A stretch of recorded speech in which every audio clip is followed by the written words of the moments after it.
পিশাবের মতো আস্তে আস্তে উঠে ব্রাশ করে তারপরে, এগুলি হচ্ছে ইহুদি খ্রিস্টানদের এই নমুনা।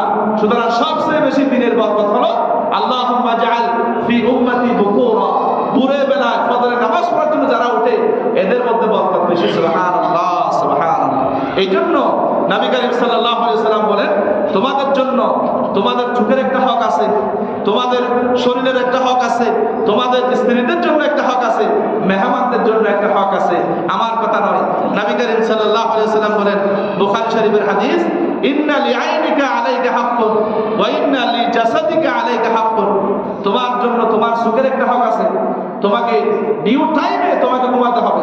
টাকা ইনকামের জন্য ঘুমাই না, রাতের বেলা রোগী দেখার জন্য ঘুমাই না। ডিপ্রেশন গুলি স্লিপ হয়ে যাবে, দুর্বৃত্ত হয়ে যাবে। সুবহানাল্লাহ সুবহানাল্লাহ। আল্লাহ বলে, আমি আমার দয়ার কারণে ঘুমানোর সময় তোমরা দোয়া করেছো, আল্লাহুম্মা বিইসমিকা আমুতু ওয়া আহইয়া, আল্লাহ তোমার নাম নিয়ে মারা যাচ্ছি, সকালবেলা আবার জীবিত করো। কিন্তু আল্লাহ নাফরমানি করি, নামাজও পড়ি না, সকালবেলা আবার আল্লাহর দয়ায় আমরা ঘুম থেকে জাগ্রত হই। সুবহানাল্লাহ সুবহানাল্লাহ। আল্লাহর কত দয়া। সুতরাং সম্মানিত হাজিরিন, ওয়া ইন্না লিজাসাদিকা আলাইকা হাক্কুন, আপনার দেহের একটা হক আছে। সুতরাং ওয়া ইন্না লিজাওজাতিকা আলাইকা হাক্কুন, আপনার স্ত্রীর হক আছে। ওয়া ইন্না লিদাইফিকা আলাইকা হাক্কুন, আপনার মেহমানদের জন্য একটা হক আছে। ওয়া ইন্না লিসাদিকিকা আলাইকা হাক্কুন, আপনার বন্ধুদের জন্য একটা হক আছে। সুতরাং এই হকগুলি আমরা আদায় করি না। আমরা আপনার অস্বাস্থ্যকর খাবার খাই, অপরিচ্ছন্ন জীবনযাপন করি, আমরা অশ্লীল বেহায়াপনা মধ্যে আমরা ডুবে আছি। এগুলি সবগুলি হচ্ছে অনিয়ন্ত্রিত জীবন বিদায়। আল্লাহ পাক বলেন, লা তুকাদ্দিমু বাইনা ইয়াদাইল্লাহি ওয়া রাসূলিহি ওয়াত্তাকুল্লাহ, আল্লাহ এবং রাসূলের চেয়ে আগ বাড়িয়ে তোমরা চলো না।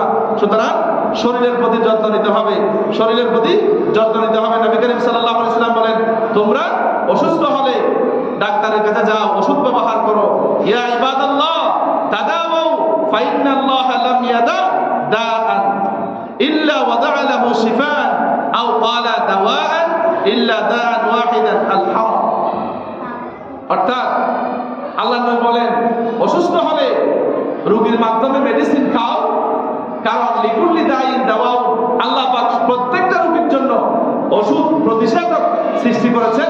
ইল্লাল হারাম, বার্ধক্য ছাড়া, বুড়া হয়ে গেলে, বৃদ্ধ হয়ে গেলে সেই রোগের কোনো মেডিসিন নাই। সুবহানাল্লাহ সুবহানাল্লাহ। সুতরাং আপনি ইবাদত করবেন আল্লাহর জন্য।